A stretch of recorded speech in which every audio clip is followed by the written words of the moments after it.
Please subscribe and don't forget to press the bell icon to get notified whenever we upload a new video.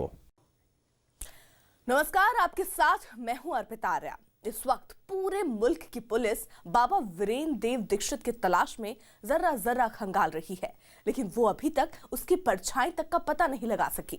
लेकिन आज हम आपको उस शख्स से मिलवाने जा रहे हैं जिसके बारे में मशहूर है कि अगर कोई उस तक पहुंच गया तो बाबा वीरेंद्र देव दीक्षित तक पहुंच गया, क्योंकि वो बाबा के बारे में सब कुछ जानता है। वीरेंद्र देव दीक्षित का मिला पता, मिल गया गुमशुदा बाबा का राज।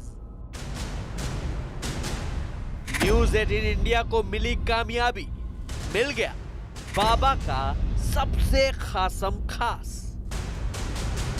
दीपक डिसिल्वा का बाबा से बहुत पुराना एसोसिएशन है, बाबा का खास राजदार है। बाबा के बारे में जितनी भी जानकारी आपको लेनी है दीपक डिसिल्वा जरूर दे सकता है। पर्दे से झांकता बाबा का रहस्य लोग, हमदर्दों की दलील, जान का खतरा है बाबा को। उनकी जान के लिए खतरा है। सही बात। हाँ, खतरा है, इसलिए वो आएंगे ही नहीं। हम तो यही चाहते हैं, हम तो वो आए ही नहीं। पहले भी हो चुकी है बाबा को मारने की साजिश। 98 में जब उनको जेल हुई थी, तब जेल में ही उनको मारने की कोशिश की गई थी, साजिश की गई थी। बाबा के आश्रम में कैद में रहती हैं लड़कियां, लेकिन उसके अलावा जो बाकी आश्रम है वहां पे लड़कियों को कैद करके रखा हुआ है। जैसे आपने विजय विहार में देखा या जैसे बाकी जगह देखा, ताले के अंदर ताले, ताले के अंदर ताले। कोर्ट के सामने खुला बाबा का राजदार।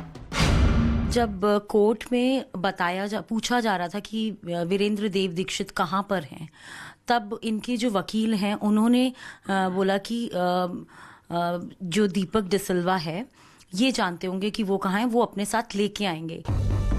बाबा वीरेंद्र देव का है नेपाल कनेक्शन। बाबा का 3 या 4 आश्रम नेपाल में भी हैं और नेपाल उनके लिए एक सेफ हेवन हो गया है। वहां पे शायद पुलिस या सीबीआई बहुत आसानी से अप्रोच नहीं कर सकती, इसलिए बाबा शायद नेपाल में मिल सकते हैं। नेपाल में है बाबा का महफूज ठिकाना। शिफ्ट अगर कर रहे हैं तो किस आश्रम में शिफ्ट कर रहे हैं, तो पता चला बाबा का 3 या 4 आश्रम नेपाल में भी हैं और नेपाल उनके लिए एक सेफ हेवन हो गया है। कई शहरों में है बाबा के आश्रम। तो मुझे लगता है एक ढूंढने से बहुत सारी प्रॉपर्टीज ऐसी मिलेंगी, बहुत सारी विक्टिम्स भी ऐसे मिलेंगे और धीरे धीरे विक्टिम्स कनेक्ट होते जा रहे हैं। अभी तक हम सिर्फ इतना सोच रहे थे कि ये मामला सिर्फ दिल्ली में है, लेकिन ये दिल्ली में ही नहीं, आंध्रा में, हैदराबाद में, कैलकाटा में, चंडीगढ़ में, राजस्थान में, हरियाणा में। मुझे लगता है ऐसा कोई शहर, ऐसी कोई सिटी शायद बाबा ने नहीं छोड़ी है जहाँ पे उनका ये आश्रम और इस तरीके की एक्टिविटीज ना हो। ब्रह्म कुमारी की आड़ में चला रहा है आश्रम। ब्रह्मा कुमारी संस्थान का कोई भी पार्ट नहीं है और वीरेंद्र दीक्षित का ब्रह्मा कुमारी के साथ कोई संबंध किसी तरह का है ही नहीं। 75 साल का हो चुका वीरेंद्र देव बहुत बीमार है। बाबा वीरेंद्र देव दीक्षित उर्फ मायावी बाबा, ये नाम और ये चेहरा इस वक्त कहाँ है और क्यों कानून के सामने नहीं आ रहा, इस वक्त पूरे हिंदुस्तान की फिजा में यही सवाल है।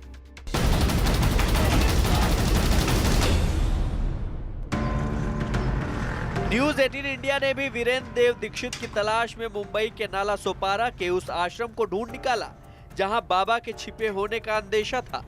वहां बाबा तो नहीं मिले, अलबत्ता वहां बाबा के हमदर्द हमारे सामने आ गए और वो भी अपनी अपनी दलीलों के साथ।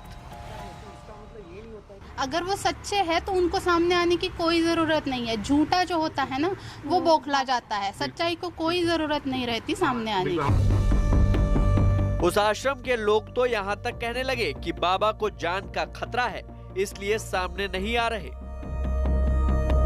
लेकिन फिर हम उस वकील के पास जा पहुंचे जिसके पास आश्रम की सताई महिलाएं और लड़कियों की अर्जियों के ढेर हैं।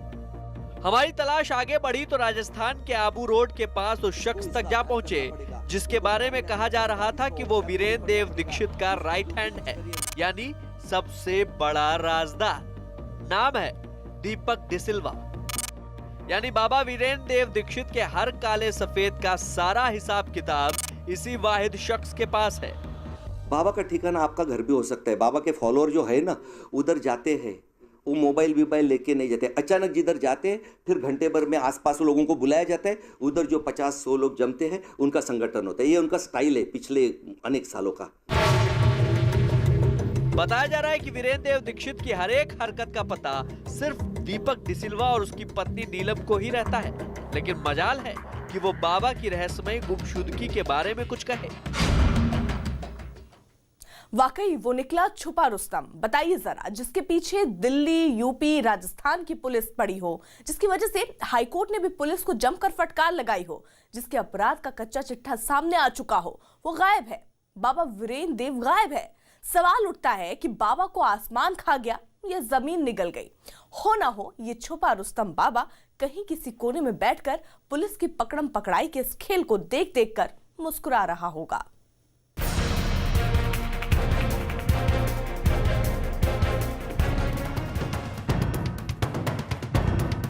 बाबा के आश्रम से आजाद कराई गई लड़कियां,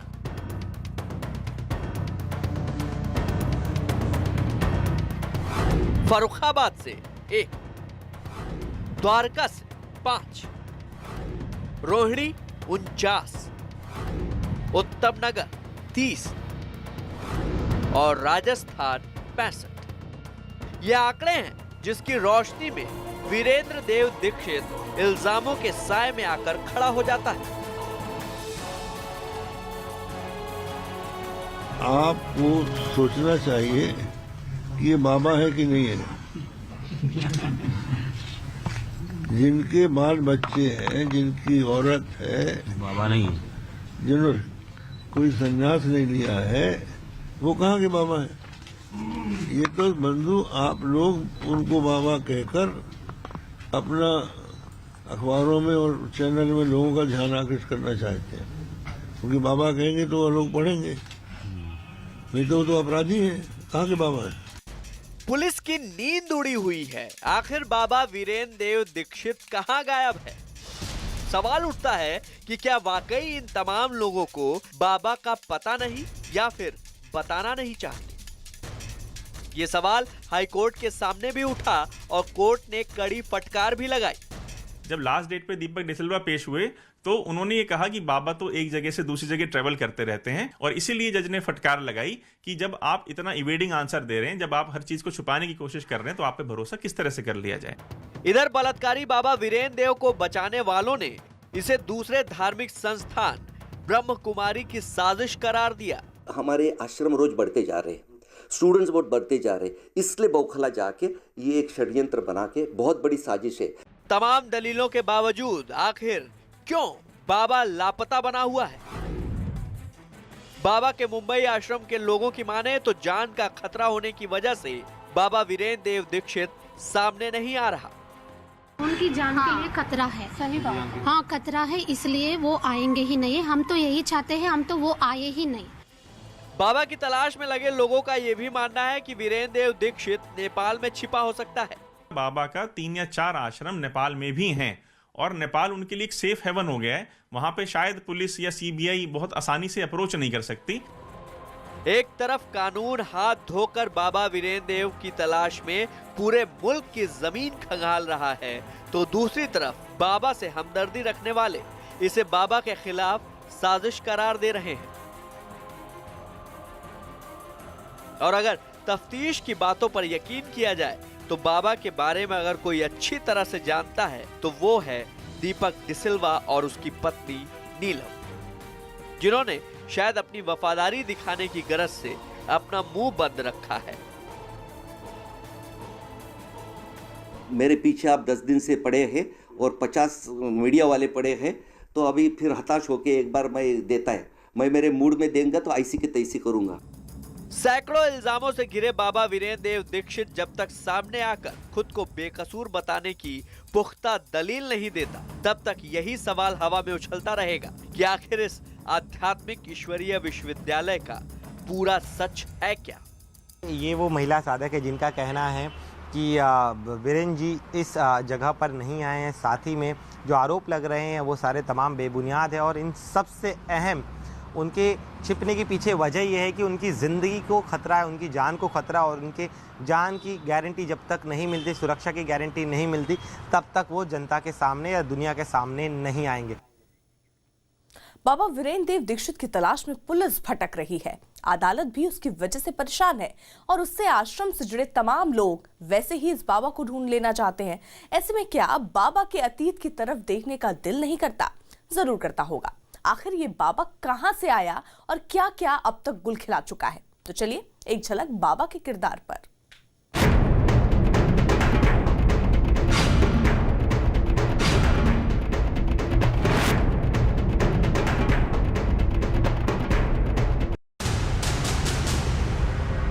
जो तस्वीर आपको नजर आ रही है वो खुद को कलयुग का कृष्ण कहता है। और ये आज से नहीं, अब से करीब 45 साल पहले से ऐसा कहता आया है। और सिर्फ कहता ही नहीं आया, बल्कि कृष्ण बनकर रास लीला भी रचता आया है। चौंक गए ना? मगर अब इसका ये घिनौना सच जमाने के सामने उजागर हो चुका है। देह का सुख भी लेना है तो भी बाबा कहते याद में लो, बाबा की याद में रह के भोजन खाओ, बाबा की याद में रह करके भोग भोगो इंद्रियों के। वो भी तो प्रैक्टिस करनी पड़ेगी ना। और हम तो जिस वीरेंद्र देव दीक्षित उर्फ बाबा के बारे में यहाँ बताया जा रहा है वो इसी चेहरे का नाम है। मगर ये इस वक्त कहाँ है कोई नहीं जानता, क्योंकि जैसे ही लोग इसके बारे में कुछ कुछ जान गए तो वो अपने अंजाम के बारे में जानकर न जाने कहां लापता हो गए। चलिए इस भोगी बाबा उर्फ दीक्षित जी उर्फ कलयुग के कृष्ण और न जाने कितने उर्फ का पूरा कच्चा चिट्ठा आपको बताते हैं। इस बाबा की करतूतों का खुलासा होता है साल 1973-74 से, जब वीरेंद्र देव दीक्षित पीएचडी करने के सिलसिले में अहमदाबाद में रह रहा था। वहां उसने सबसे पहले एक चपरासी की 9 साल की बच्ची को अपनी हवस का शिकार बनाया। इसके बाद वीरेंद्र देव वहां से भाग निकला और अहमदाबाद के दूसरे इलाके में रहने लगा। वहां भी उसने खुद को भगवान बताकर 11 साल की बच्ची के साथ मनमानी कर डाली। पुराने दस्तावेजों की गवाही कहती है कि यह बाबा खुद को कांता कामी कहता था और इसी की आड़ में वो मासूम बच्चियों को अपनी हवस का शिकार बनाता था। कुछ दिनों में उसने अपने एक टोली बना डाली जिसमें वो खुद को भगवान बताकर महिलाओं और लड़कियों को कृष्ण के दर्शन कराने के बहाने अपने ठिकाने पर बुलाता और उन्हें अपनी मनमानी का शिकार बना लेता। अहमदाबाद में उसे जब अपनी इस घिनौनी हरकतों को करने में कामयाबी मिली तो उसके हौसले बढ़ गए और 1976 में वीरेंद्र देव दिल्ली आ गया। आदतों से मजबूर इस देव दीक्षित ने राजधानी में भी अपनी हवस के खेल को जारी रखा और शिकार भोली भाली लड़कियों को बनाने लगा। इसी सिलसिले में दिल्ली में उसकी एक शख्स ने जमकर धुनाई भी कर डाली थी, तो वो दिल्ली से भाग गया और काम्पिल में अपना ठिकाना बना लिया। काम्पिल के बाद कुछ रोज वो कानपुर में भी रुका और यहाँ भी अपनी हरकतों से बाज नहीं आया। वीरेंद्र देव को ऐसा चस्का लगा कि उसने आश्रम खोलकर महिलाओं और लड़कियों को खुलेआम अपनी हवस का शिकार बनाना शुरू कर दिया और ये सिलसिला सालों तक चलता रहा।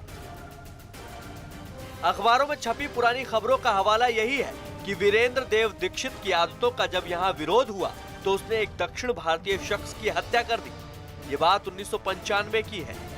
सबसे दिलचस्प पहलू ये कि जब भी इस बाबा का पाखंड सामने आया, लोगों ने उसके किलानुमा आश्रम की ईंट से ईंट बजाने में कोई कसर बाकी नहीं छोड़ी। मगर ये भी सच है कि वो कभी पकड़ा नहीं गया और कुछ रोज बाद वो फिर पहले की तरह किसी नए आश्रम में किसी नए बाबा की शक्ल में कृष्ण लीला करने लगता।